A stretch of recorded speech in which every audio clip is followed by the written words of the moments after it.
ਅਬੂ ਜੇ ਲਿਆ ਨਹੀਂ ਸਾਡੇ ਪਿੰਡ ਮਰਾਸੀ ਹੁੰਦਾ ਹੈ। ਸਾਡੇ ਪਿੰਡ ਮਰਾਸੀ ਹੁੰਦਾ ਸੀ ਨਾ ਤੇ ਮੈਂ ਕੋਈ 7 ਸਾਲ ਦੀ ਸਾਂ। ਉਹਨੇ ਨਾ ਪੜ੍ਹਨੀ ਹੈ ਨਾ ਤੇ ਮੈਂ ਸਦਕੇ ਨਾਮ ਮੁਹੰਮਦ ਨੂੰ ਮੈਂ ਸਦਕੇ ਨਾਮ ਮੁਹੰਮਦ ਤੂੰ ਜਿਸ ਨਾਮ ਨੂੰ ਲੱਗਦੀਆਂ 2 ਮੀਮਾਂ ਉਹਨਾਂ ਮੀਮਾਂ ਨੂੰ ਲੱਖ ਤਜ਼ੀਮਾਂ ਨਹੀਂ ਜਿਸ ਨਾਮ ਨੂੰ ਲੱਗਦੀਆਂ 2 ਮੀਮਾਂ ਮੀਮ ਮੱਕੇ ਦੀ ਤੇ ਮੀਮ ਮਦੀਨੇ। ਤੁਸੀਂ ਪਿੱਛੇ ਪਿੱਛੇ ਜਾਂਦੇ ਹੋ ਉਹ ਵੀ ਸੁਣਾਓ ਨਾ। ਤੇ ਫਿਰ ਮੈਂ ਉਹਦੇ ਪਿੱਛੇ ਪਿੱਛੇ ਜਿੰਨਾ ਚਿਰ ਉਹਨੇ ਪਿੰਡ 'ਚ ਰਹਿਣਾ ਭਾਵੇਂ ਚੱਕਲ ਦੁਪਹਿਰ ਲੱਗੀ ਹੋਣੀ ਤੇ ਮੈਂ ਉਹਦੇ ਪਿੱਛੇ ਪਿੱਛੇ ਤੇ ਮੇਰੀ ਅੰਮੀ ਨੇ ਆਖਣਾ ਮੇਰੀ ਜੰਮੀ ਜਿੰਨਾ ਚਿਰ ਉਹ ਰਹਿੰਦਾ ਉਹਦੇ ਪਿੱਛੇ ਪਿੱਛੇ ਜਾਂਦੀ।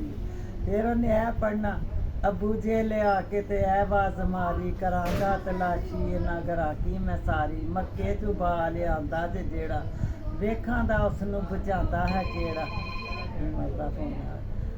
ਮੱਕੇ 'ਚੋਂ ਬਾ ਲਿਆਂਦਾ ਤੇ ਜਿਹੜਾ ਵੇਖਾਂ ਦਾ ਉਸ ਨੂੰ ਬਚਾਉਂਦਾ ਹੈ ਕਿਹੜਾ। ਦਾਈ ਹਲੀਮਾ ਹਾਮਦ ਨੂੰ ਕਹਿੰਦੀ ਹਿੰਮਤ ਦਾ ਵੇਲਾ ਈ ਹਿੰਮਤ ਦੜਾ ਦੇ ਬਦਲੇ ਮੁਹੰਮਦ ਦੇ ਪੁੱਤਰ ਫੜਾ ਦੇ ਸੋਹਣਾ ਮੁਹੰਮਦ ਤੇ ਮੈਂ ਨਹੀਂ ਦੇਣਾ ਤੈਨੂੰ ਵੀ ਮਿਹਣਾ ਤੇ ਮੈਨੂੰ ਵੀ ਮਿਹਣਾ।